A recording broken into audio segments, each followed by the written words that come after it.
Muy buenas tardes tengan todos ustedes. Bueno, tengo el gusto y el honor de tener una invitación por parte de la Universidad de Colima para platicar con ustedes sobre el Estado y su fortalecimiento versus la vulneración de algunos derechos. Antes de iniciar mi plática, quiero agradecer la invitación por parte de la Universidad de Colima, en específico la Facultad de Derecho, a través de su director, Enoc Morán, con quien tengo una gran amistad de hace muchos años. También son dos investigadores con un reconocimiento tanto nacional como internacional. Y bueno, pues el hecho de que me hayan invitado a esta sesión que vamos a tener, esta plática que vamos a tener con ustedes a través de estas nuevas plataformas que es el YouTube. La verdad, un poco nervioso porque es la primera vez que hago una plática a través de esta plataforma. Sin embargo, bueno, pues esta nueva realidad en la que estamos eh, son de lo nuevo que se está, la nueva realidad que vamos a estar teniendo. Eh, Cosas distintas o acostumbrado a llevar otro tipo de pláticas en las cuales uno se preparaba, dialogaba con los organizadores del evento. Pues hoy está uno aquí encerrado en su hogar, en su casa, y haciendo quehaceres de la casa, y se, uno se conecta a dar, bueno, para presentarme, soy el doctor Víctor Alejandro Wong Meraz, soy profesor investigador de la Escuela Judicial Electoral del Tribunal Electoral del Poder Judicial de la Federación y profesor investigador de la Universidad Autónoma del Estado de México. Toda mi vida prácticamente me he desarrollado en la docencia y pues siempre, insisto, es un orgullo que una universidad lo tome en cuenta para ir participando. Este, Estamos aquí y platicando sobre un tema trascendental por los tiempos en los que estamos hoy en día. Eh, ¿Por qué? Pues esta pandemia que lamentablemente nos ha golpeado, pues nos va a hacer replantearnos y va a provocar que empecemos a analizar otra vez o bajo otras perspectivas lo que nos une, las instituciones que hemos ido creando durante no nada más estas últimas décadas, sino posiblemente durante estos últimos siglos. Eh, yo lo he comentado en algunos otros foros, en algunas otras participaciones, que lo que estamos viviendo ahora con la pandemia es un golpe de realidad. Este, Algunos temas que ya no se veían atractivos para el estudio, algunos temas que ya se creían superados, pues esta pandemia nos está diciendo que no. Otros temas que posiblemente le estábamos dando mucha importancia, dejando al lado lo que en verdad ahorita se está exigiendo, la respuesta por parte del Estado a esta crisis sanitaria a nivel mundial. A nivel mundial digo porque pues ha azotado en todos los rincones del mundo. Según el último dato ya tenemos alrededor de 5.200.000 contagiados, más de 300.000 lamentables muertes. Estamos también frente a una crisis económica que lamentablemente nosotros no, no nos ha tocado vivir, es lo que dicen los expertos, que puede ser incluso hasta de mayor magnitud a la crisis que se vivió en los años 20 y que provocó una escalada mundial y que incluso llevó a cabo unos problemas a nivel mundial, ocasionando posiblemente hasta una guerra mundial. Entonces, eso es uno de los temas que yo voy a tratar de abordar. Le digo, yo soy profesor de Derecho Constitucional, pero mi perspectiva o mi acercamiento al derecho constitucional siempre ha sido desde la perspectiva, obviamente jurídica, pero también política. En ese lugar donde va a confluir lo jurídico con lo político y tenemos que encontrar ese equilibrio, ¿sí? La idea de que nos quedemos nada más desde la perspectiva jurídica en lo constitucional, pues no ver el campo donde se desarrolla el derecho constitucional. Y creo que ahora los retos van a ser precisamente poder compaginar lo político con lo jurídico, encontrar verdaderamente ese equilibrio. ¿Sí? Y que el Estado que en su momento se fortaleció y vino lamentable en la que estamos, y para entrar ya al análisis del Estado y el fortalecimiento del Estado, pues hay que irnos remontando precisamente a las raíces de lo que es el Estado, o cómo surge la palabra de Estado. Como todos ustedes saben, el Estado, y disculpen que voy a irme un poco a los antecedentes del Estado, yéndome desde Maquiavelo hasta una evolución hasta nuestros días, y precisamente con Maquiavelo, en su obra El Príncipe, en el primer párrafo, es donde se plasma la primera vez el concepto de Estado. Florentino va a iniciar diciendo que en todos los tiempos, en todos los momentos, siempre han surgido dos formas de Estado: la república y los principados. República en una situación hablando de la democracia, ¿sí? ¿Sí? Y al hacer una referencia que el Estado siempre ha existido, pues es lo que precisamente otro autor muy importante, que es Hegel, dice que el Estado es una pieza clave para poder lograr que las desigualdades que provoca ese liberalismo se puedan contrarrestar, es lograr ese equilibrio. Y Hegel, que es otro de los grandes autores, que lo voy a retomar posteriormente, porque muchas de las críticas o de los ataques al Estado se van a dar al pensamiento de Hegel precisamente después de los años 40. Pero ¿por qué es importante también hablar de este autor? Porque Hegel, insisto, establece que el Estado es como el único mecanismo capaz de corregir las disfuncionalidades históricas de la concepción liberal, expresadas en la acumulación abusiva de las riquezas de unos pocos frente a la miseria de los muchos o de las masas. ¿Sí? Y va a ser el propio Hegel que te va a decir que la historia surge a partir de que se crea el Estado. Entonces, desde esa perspectiva, ya con Maquiavelo, cuando te habla del Estado, ¿sí? Y Maquiavelo, que para muchos ha sido blanco de muchas críticas, pero porque se han limitado a analizar la obra del Príncipe. Sin embargo, la obra más importante de Florentino son los discursos de la primera década de Tito Livio. ¿Por qué? Porque es en ella en la que nos va a plantear la forma republicana. Si bien es cierto, el Príncipe habla de la forma monárquica, en los discursos de la primera década de Tito Livio, lo que nos está hablando es precisamente de pensamiento republicano. Y para Maquiavelo, al último, hablar de principados o de monarquías y repúblicas queda a un lado. ¿Por qué? Porque va a ser Maquiavelo el que va a romper con la teocracia y nos va a crear el Estado moderno. ¿Y a qué nos referimos cuando hablamos del Estado moderno?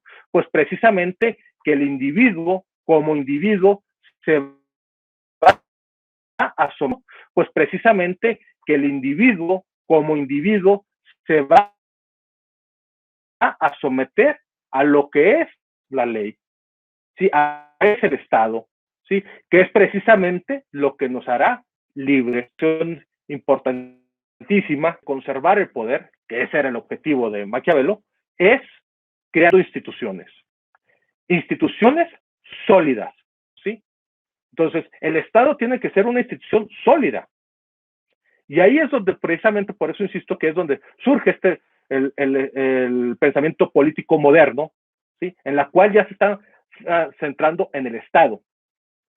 Y en el signo tenemos a la teoría de la institucionalización del poder.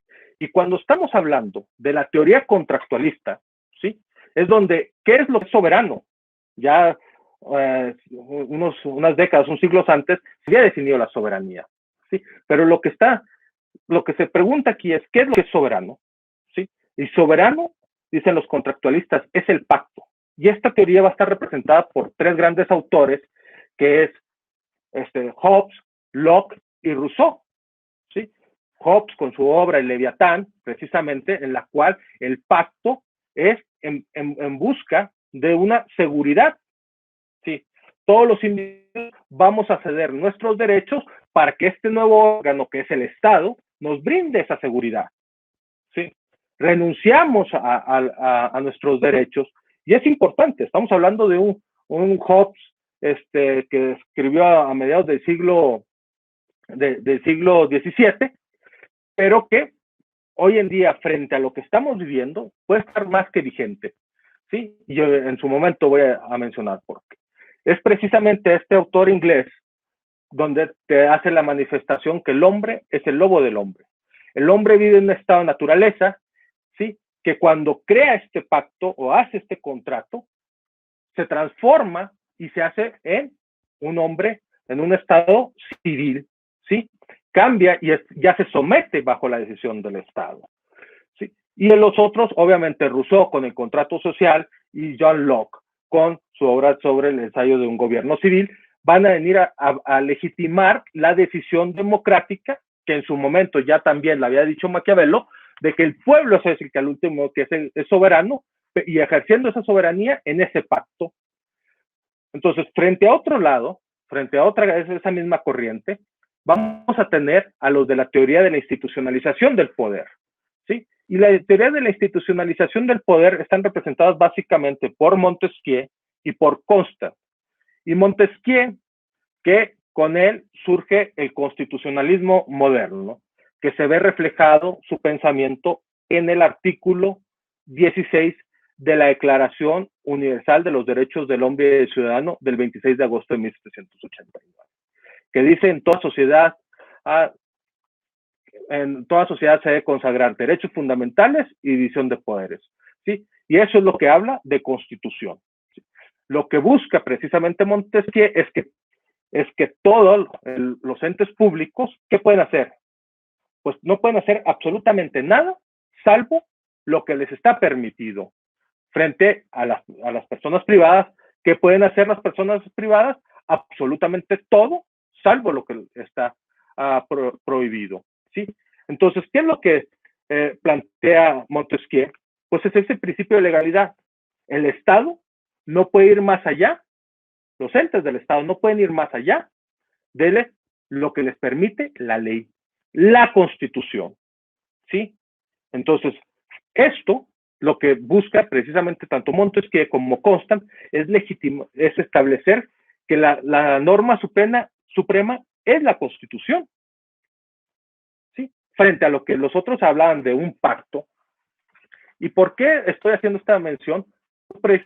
Porque hoy en día se van a buscar distintos mecanismos para tanto legitimar lo que pueda ser esa decisión democrática o legitimar lo que puede ser incluso una decisión autoritaria. ¿Sí? Y que precisamente lo vamos a analizar con las siguientes posturas de alguien como en su momento la época de Weimar. Entonces, para salvaguardar el principio democrático y salvaguardar el principio de la supremacía constitucional, va a llegar otro gran autor que le debemos mucho en los que hemos estudiado sobre el derecho constitucional y teoría de la Constitución, es Emmanuel Sieyès. Y él va a tratar de unir estos dos líneas de pensamiento, y cuando se preguntan quién es el que es soberano, Emmanuel va a decir la nación. Todo. El todo, te dirá el propio, o lo entenderá el propio Sieyès, es hablar precisamente del Estado, ¿sí? Pero no nada más el Estado con su cultura, con su historia, ¿sí? Eso es lo que es todo, sus costumbres. Y bueno, ahorita que estoy haciendo esta mención, voy a hacer un ejercicio que siempre lo hago con mis alumnos, de cómo no entender bien estas distintas categorías nos han conducido a grandes problemas. Por ejemplo, dice Emmanuel Sieyès, ¿quién es soberano? Soberano es la nación. Si la nación lo es todo, el Estado forma parte de la nación. La situación aquí es que decimos, el que es soberano es la nación, pero como es sinónimo, el Estado, entonces también el Estado es soberano. Luego analizamos lo que es el Estado, las formulaciones que te hace el propio Jelinek, que dice, el Estado tiene sus tres elementos: territorio, población y gobierno. ¿Sí? Y la situación es que a veces tomamos como sinónimo Estado y gobierno. ¿Sí? Entonces decimos, si nación es soberana y es sinónimo de Estado, y Estado también es sinónimo de gobierno, entonces el gobierno también es soberano. Y el grave problema es cuando empezamos a decir el gobierno, con sus tres ramas tradicionales, que es el poder ejecutivo, legislativo y judicial, pero tomamos como sinónimo el poder ejecutivo con el gobierno. Entonces aquí vamos a decir, si la nación es soberana y es sinónimo de Estado, y Estado que es sinónimo de gobierno, y gobierno es sinónimo de poder ejecutivo, es la antesala de los gobiernos autoritarios, ¿sí? Que ese es el grave problema. Los gobiernos autoritarios que pueden provocar mantenimiento de las instituciones políticas o de las instituciones democráticas o incluso hasta de la misma Constitución. La Constitución de Weimar, que está dentro de los grandes textos constitucionales en los cuales debemos mencionar, obviamente, la primera constitución moderna, que fue la Constitución de 76. También tenemos la Constitución de Estados Unidos de 1787, la Declaración Universal de los Derechos del Hombre y del Ciudadano del 26 de agosto de 1789, ¿sí? La Constitución de Cádiz de 1812, y luego vamos a tener dos textos constitucionales muy importantes, 20 parteaguas. Una, orgullosamente, creo yo, han contribuido al derecho constitucional. Más conocido de todos es precisamente Hans Kelsen. Tenemos a Hermann Heller, a Carl Schmitt, ¿sí? Y a Rudolf Schmitt, ¿sí? 4 autores gigantes del constitucionalismo, pero que tienen una visión distinta de lo que estamos hablando del Estado y de la Constitución, ¿sí? Y donde se van a diferenciar precisamente en el método, la soberanía, Europa y el fascismo, donde busca precisamente de una forma interdisciplinaria el análisis del Estado, ¿sí? El análisis del Estado como sujeto, ¿sí? Pero de una forma interdisciplinaria, frente a lo que Kelsen, su objeto va más no tanto al Estado, sino a la ciencia jurídica, ¿sí? Y Schmitt también va en relación a una situación del espíritu o de un sistema de integración, buscando el análisis también pero no del Estado, sino de la Constitución. Y vamos a tener otro autor importante, muy criticable, obviamente. El estudiarlo es a veces caminar o navegar basándose precisamente en un decisionismo que pudiera ser, frente a lo que el utilitarismo de Hobbes, del propio Maquiavelo, e influenciado bastante también por Benjamin Constant, va a buscar el análisis del Estado de la acción, pues precisamente con estas políticas neoliberales empezadas desde el siglo XIX, se puede decir por von Humboldt, con los límites de las acciones del Estado, ¿sí? Frente a la idea de reducir al Estado a su mínima expresión, ¿sí? Y esto, después de los conflictos de Weimar, que ya he hecho mención de Kelsen, Schmitt, Heller, y Schmitt, perdón, vamos a entender o vamos a entrar en una época neoliberal o del liberalismo y que nos buscó la globalización. Podemos hacer mención de alguien como Burkham con la revolución de los técnicos, o Bell, con el fin de la historia, y con Francis Fukuyama, ¿sí? Este último, perdón, con el fin de la historia y el último hombre, en las cuales se hace un planteamiento de reducción del Estado, ¿sí? A un simple administrador de servicios. Esta crisis nos va a llevar a que el derecho constitucional lo quieran reducir nada más a una idea de la teoría de la Constitución, ¿sí? Que ese es uno de los problemas, donde el derecho constitucional es el derecho vivo frente al derecho, a la teoría de la Constitución es el derecho muerto, ¿sí? Entonces, ¿qué es lo que se empezó a plantear? Pues en estas políticas de globalización, donde se empezaron a eliminar las fronteras, se empezaron a eliminar los obstáculos, y con los avances tecnológicos se empezó a mover toda la cuestión económica, y se empezó a fortalecer la situación económica. ¿A costas de qué? A costas de lo político, ¿sí? Lo político se empezó a reducir, y con la reducción de lo político se empezó a reducir la posibilidad de obrar o de maniobrar que el Estado. Entonces fue el gran problema de que después de la Segunda Guerra Mundial hasta nuestra época, la idea de la globalización, la idea de los sistemas neoliberales, era lo que pensábamos que nos llevaba a una idea de bienestar. Un bienestar pudiera ser artificial.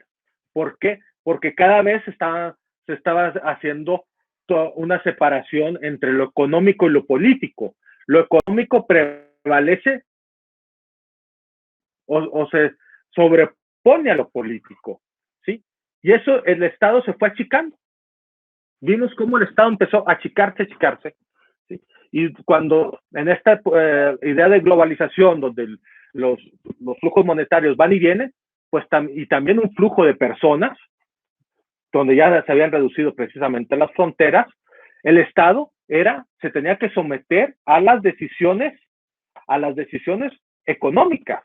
Y bajo esta perspectiva, cuando empieza a prevalecer lo económico, todo, absolutamente todo, entra en el comercio, incluso el propio Estado, ¿sí? Entonces, cuando esta situación de ir eliminando y de ir creando el sistema de globalización y del sistema neoliberal, ¿qué fue lo que llevó? Pues a una desigualdad económica como tal vez nunca la habíamos vivido, a un desmantelamiento del Estado, ¿sí? A una reducción precisamente del propio Estado. ¿Qué es lo que los números nos arrojan el día de hoy? Pues precisamente que el 1% de la población tiene el 50% de la riqueza mundial, frente a un 99%. En México, ¿sí? 1% de la población tiene una tercera parte de la riqueza, tenemos otra tercera parte de la riqueza. Entonces, esa es una de las situaciones.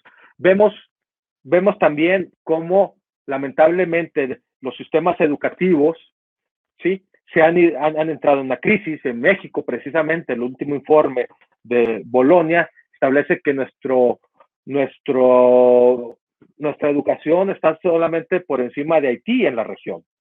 Sí, es una situación alarmante. Y a lo que me refiero es en la educación básica.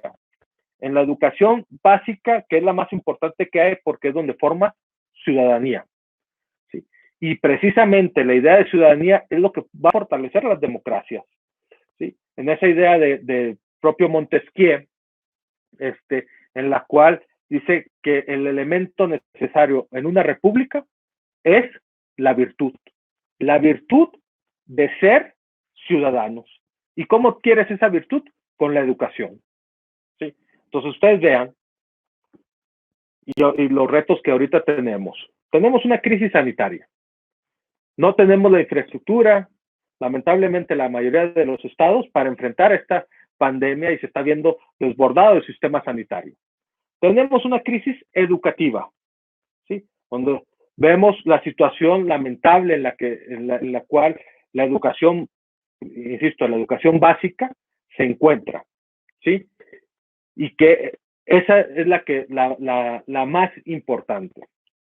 Y tenemos una crisis de seguridad en la región, y de acuerdo al Latinobarómetro, que es el mecanismo que se utiliza para medir la percepción que tiene el ciudadano de la propia democracia, ¿sí? ¿Qué es lo que nos dice este Latinobarómetro? Que el 50% de la población prefiere gobiernos autoritarios, pero eficientes, más que gobiernos electos democráticamente. Esa es la realidad. ¿Sí? Y que por eso cuando empecé esta charla con ustedes, hacía referencia que iba a regresar a alguien como Hobbes. ¿Sí? Hobbes, que es eso, el gobierno donde los ciudadanos ceden ¿qué? Ceden todos sus derechos para sentirse salvaguardados o entrar en esa construcción constitucional o jurídica que se refiere Hobbes al Estado, y que el Estado te puede vulnerar tus derechos en beneficio de la colectividad. Ese es el reto, y frente a eso, y por eso hacía referencia de la situación que se vivió en Weimar. Weimar, en su artículo 48, nos hablaba de las situaciones de excepción, y vemos cómo esas situaciones de excepción, ¿sí?, fueron las que el propio Hitler utilizó para establecerse como un gobierno autoritario. Hay que recordar que el propio Hitler llega con el voto democrático. Hitler no llegó a través de un golpe de Estado, sino que llegó con el voto democrático, ¿sí? Y es precisamente lo que nos hace en su momento reflexionar lo que ya había plasmado Platón en la República hace más de 2300 años, ¿sí? Cuando Platón te describe las distintas formas de gobierno y que te lo va haciendo de una forma decadente, te dice que la democracia, cuando fracasa la democracia, ¿qué sucede? Se instauran las tiranías, ¿sí? Entonces, eso es lo que también se está jugando hoy en día, que logremos consagrar la democracia para que no se instauren las tiranías y que se vea bajo esta situación de excepción, basándose incluso hasta en el propio pensamiento de Carl Schmitt, que quieran justificar todas estas decisiones. Y lo estamos viendo hoy en día con Hungría, ¿sí?, que está gobernando bajo decretos. Lo estamos viendo alguien que tiene las dos caras de la moneda, está arrasando con la aceptación popular, ¿sí?, en El Salvador con el presidente Bukele, donde no está aceptando o se está prolongando el estado de excepción, vulnerando incluso la idea de la propia Constitución, ¿sí? Lo estamos viendo con Bolsonaro en Brasil. Es lo atractivo que pudiera ser estas situaciones de excepción donde se busque permanecer en el gobierno. ¿Y por qué estoy mencionando todo esto? Pues precisamente que es en el momento en que tenemos que recalcar la importancia de ¿qué? De la reforma constitucional. La reforma constitucional, yo siempre lo he dicho, es el mecanismo establecido en la propia Constitución para actualizarse o para adecuarse a las nuevas realidades, ¿sí? Y es el primero y el principal mecanismo de defensa de la Constitución, porque si no se da la reforma constitucional, simplemente la Constitución se desactualiza, ¿sí? Se pierde. Entonces, precisamente por eso la importancia. Y retomando los planteamientos que en su momento hice sobre Heller, donde la reforma constitucional obedece a cuestiones jurídicas, pero también a cuestiones políticas. ¿Cuándo va a haber una reforma constitucional? Cuando sea políticamente necesaria y jurídicamente posible. Si no tiene esos dos elementos, no se debe llevar a cabo una reforma constitucional, pero la incógnita sobre la reforma constitucional, ¿qué es? si es un poder constituyente o es un poder constituido, ¿sí? Los que hablan sobre un poder constituyente, al último, lo que están haciendo es negar la idea de supremacía constitucional. Por tal motivo, yo defiendo o defino a la reforma constitucional como un poder constituido, un poder limitado, ¿sí? La situación es cuando se habla de la reforma constitucional y que no tiene límites. Y difiero con todos los que piensan así, porque la reforma constitucional, al momento que es un poder constituido, significa que está limitado. ¿Limitado por qué? Por la Constitución. No puede ir más allá de la Constitución. Entonces, ¿cuál es el problema aquí? Que si no se van, la tentación que pudieran tener algunos gobiernos de irse por el camino de la situación, del estado de excepción, lo quieran hacer a través de la reforma constitucional. Y cuando hablamos de los límites de la reforma, ¿cuál va a ser uno de los límites? Y el más importante, pues la idea que tenemos de constitución, ¿sí? ¿Y cuál es esa idea que tenemos de constitución? Pues lo que en su momento dije precisamente de Montesquieu, ¿sí? Que se plasma en el artículo 16 de la Declaración Universal, que toda sociedad que no consagre derechos fundamentales y división de poderes carece de constitución. Y cuando hablo de división de poderes, no hablo de una división, tajante. De hecho, el propio Montesquieu te está diciendo de una coordinación de poderes. Y yo más bien me voy un poquito más allá y digo que es sobre un equilibrio de poder. El Estado constitucional se basa precisamente en el equilibrio de poder. Y la reforma constitucional no puede atentar contra ese equilibrio. Yo explico cuando hablo sobre el equilibrio de poder, ¿a qué me refiero? Que el Estado se fundamenta sobre una mesa de tres patas. Cuando digo que es una mesa de tres patas, es que si ustedes logran distribuir perfectamente en el momento en que ese poder, ¿sí?, se cargue más para una de esas patas, el Estado constitucional va a derrumbarse, va a caer como cualquier castillo de naipes. Y eso es lo que se puede buscar a través de la reforma constitucional bajo la premisa, creo que incorrecta, de que la reforma constitucional puede reformar lo que sea, incluso vulnerar los propios derechos, incluso romper ese equilibrio de poder.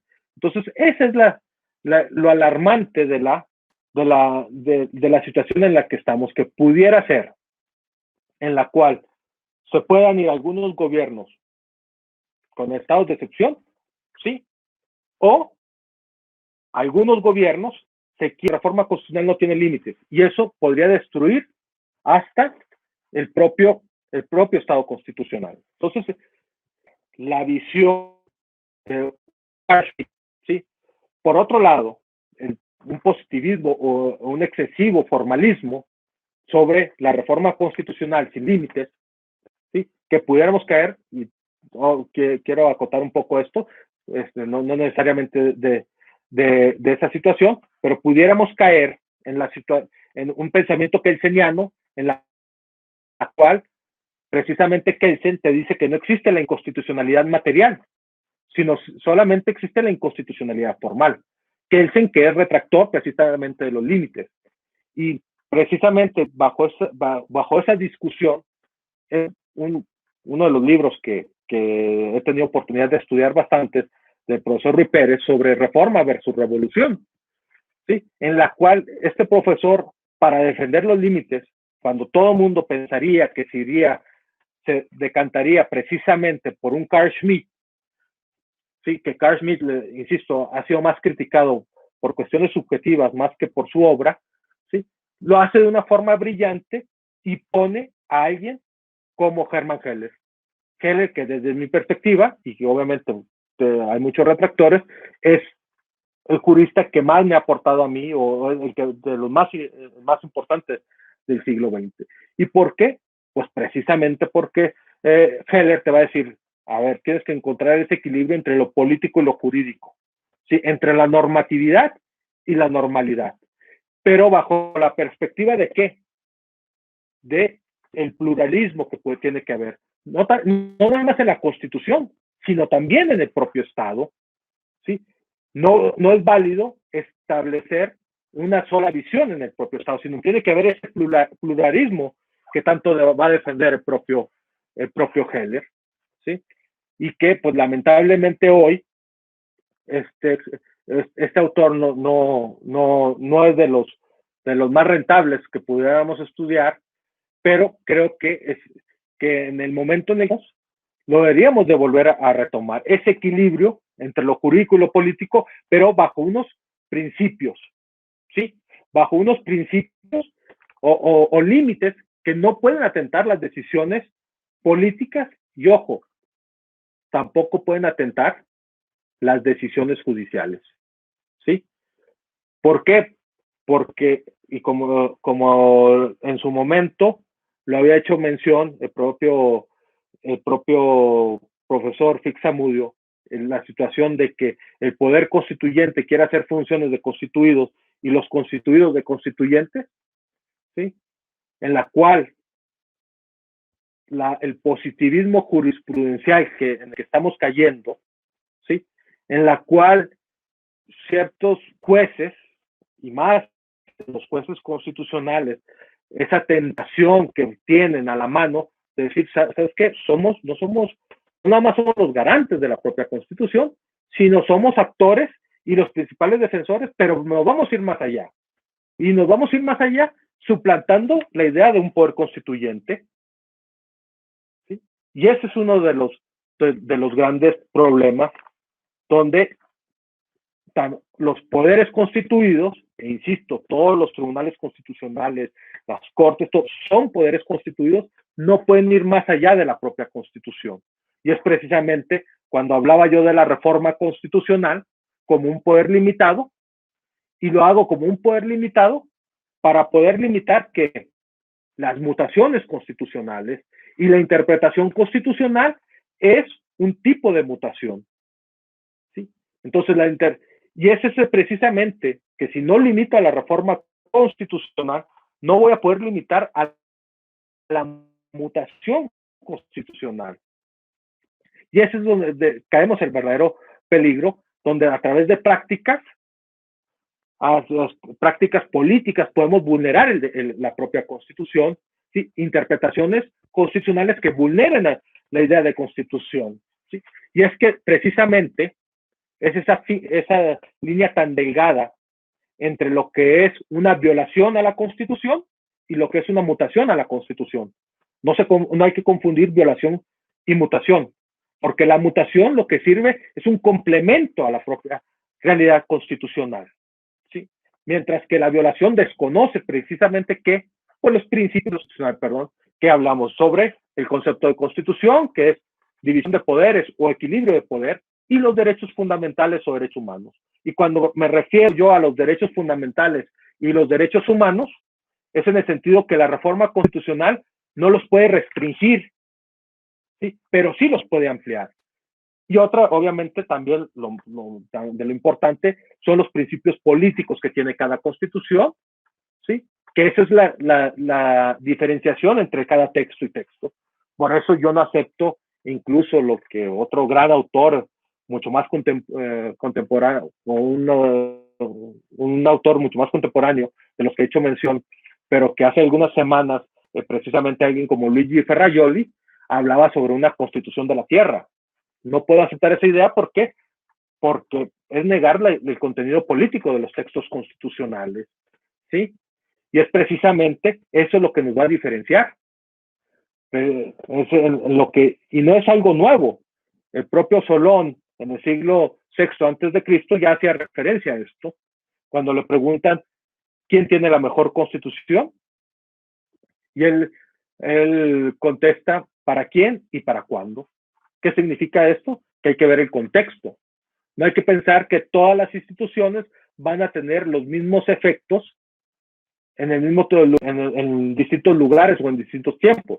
Hay que contextualizarlo, ¿sí? Entonces, por eso es imposible hablar de una idea de una constitución de la tierra. Lo que sí tenemos que ver que lo mínimo, el piso, es precisamente esto, el equilibrio de poder y los derechos fundamentales. De ahí hacia arriba. Entonces, ¿cuál es ahorita? Digo, podemos caer en esa tentación de sobre fortalecer el Estado, vulnerando los derechos. ¿Sí? Vemos esta situación, ya lo dije, en la cuestión de salud y en la cuestión educativa, en la cuestión de seguridad, que son las tres tareas más importantes que tiene el Estado, donde lamentablemente fueron las tres tareas que se descuidaron en las últimas décadas. ¿Sí?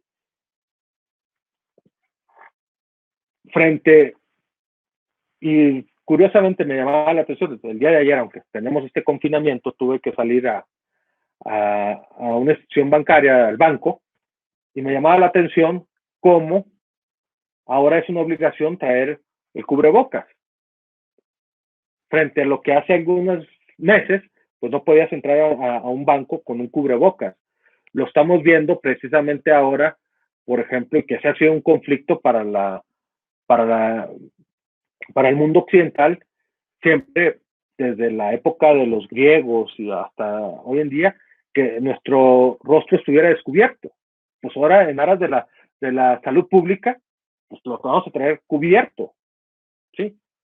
Criticábamos a religiones como el Islam, con sus distintas manifestaciones de fe, donde las mujeres se cubrían el rostro, pues ahora nosotros también lo estamos haciendo, ¿sí? Y lo estamos viendo ahora también, o qué es lo que va a prevalecer primero, ser todos estos poderes ocultos, ¿sí? De exigir que la ciudad se abra, que se levante este confinamiento en aras de lo económico, donde todavía vemos que hay lugares donde sigue habiendo una gran crisis, Latinoamérica principalmente, ahorita estamos en la crisis, y entonces veremos que si el Estado es tan fuerte para soportar esos embates económicos y proveernos de salud, ¿sí? O se dobla a los intereses económicos de estas grandes empresas transnacionales, ¿sí? Y que son de las situaciones que nos ha dejado precisamente la globalización, la imposición, no tanto del Estado, sino de estas grandes empresas transnacionales que dictan la política que se tiene que haber. De hecho, por eso mencionaba que ya ahora no se discute sobre el derecho constitucional, sino se discute más. Precisamente estas son las palabras de Aristóteles en la política, donde el hombre busca precisamente ser un ser sociable. Y estas grandes empresas lo que han buscado es eliminar ese contenido político. Y voy a traer a colación dos ya para ir culminando, y cuál es ese problema en el que nos estamos cayendo. Lo que precisamente Rousseau habló sobre las consideraciones del gobierno de Polonia, cuando hizo una crítica a esa ciudad cosmopolita, que se refería específicamente a las empresas transnacionales, donde dijo, ya no habrá ingleses, italianos, españoles o alemanes, donde haya mujeres que seducir y dinero que robar.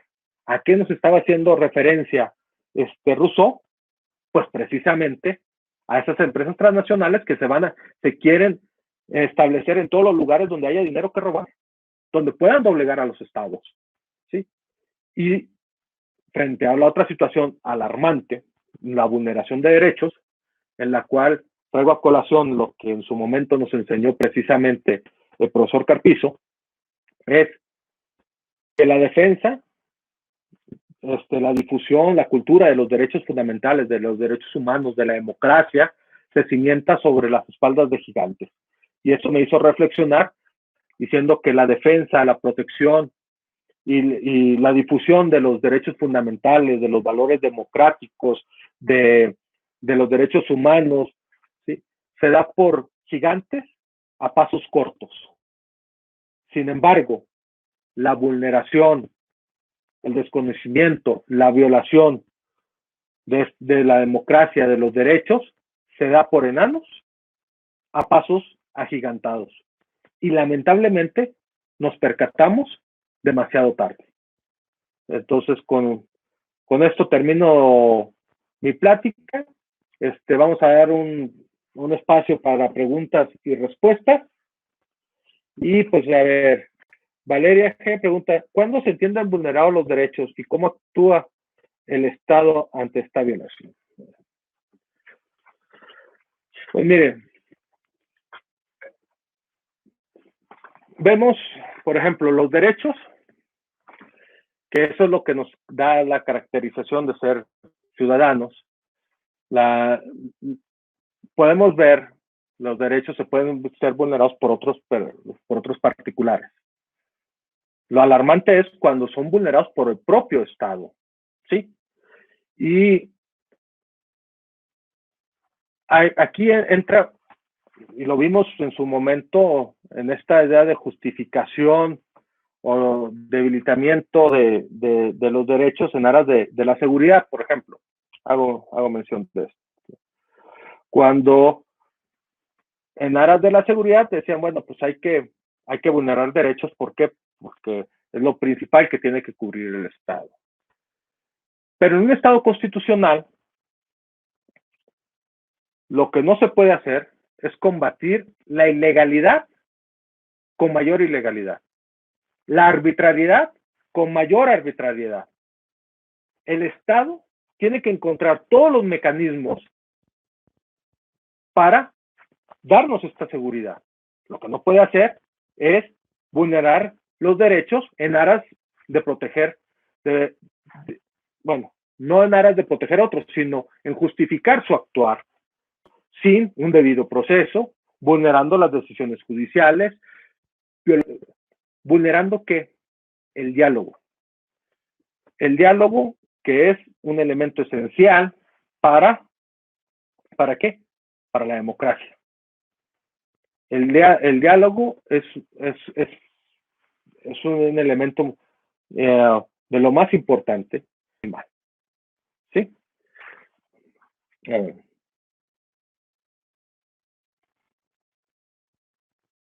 Mariano Baldo pregunta, nosotros como abogados, ¿cómo podemos fortalecer los fines que tiene el Estado ante cualquier situación problemática de la sociedad como hoy la pandemia?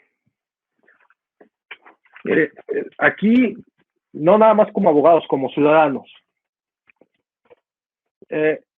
Yo creo que una situación importante es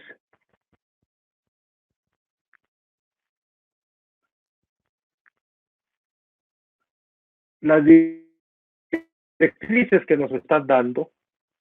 O sea, lamentablemente, y por nuestra baja cultura cívica o la idea de virtud, que a veces no creemos mucho ni en nuestras propias instituciones, no cuestionamos, criticamos sin entender o sin analizar las directrices que nos está dando en su momento el gobierno, nos está dando el Estado, y pensamos, bueno, esto es en beneficio de unos cuantos. Las indicaciones que ha estado dando al menos el gobierno de México, pues son prácticamente las indicaciones que se han dado en todo el mundo. Pensamos sobre esta situación de la pandemia, que pues algunos incluso en su momento empezaron a decir que era algo inventado, que era para controlarnos, y bueno, ya tenemos más de 300,000 muertes que dicen lo contrario. Lo que también, y que eso no es nada más de los abogados, y creo que esto va a ser interesante lo que se viva después de cuando superemos, y estoy seguro que lo vamos a superar, esta pandemia, que se van a exigir responsabilidades. Y creo que ahí es donde va a venir una renovación de una clase política. Una renovación, no nada más en México, sino una renovación en la clase política a nivel mundial. Porque es donde se va a ver si se hicieron bien o se hicieron mal las cosas. ¿Sí? Ahorita cuestionar y querer destituir a nuestros gobernantes, yo creo que sería lo peor que podemos. Entonces, precisamente estos foros académicos pues nos dan la posibilidad de discutir, ¿sí? Y insisto, nosotros como abogados es importante y como, no nada más como abogados, como ciudadanos, que cuestionemos, pero que cuestionemos con responsabilidad, porque el poder, porque eso es lo que nos da la posibilidad de exigir, ¿sí?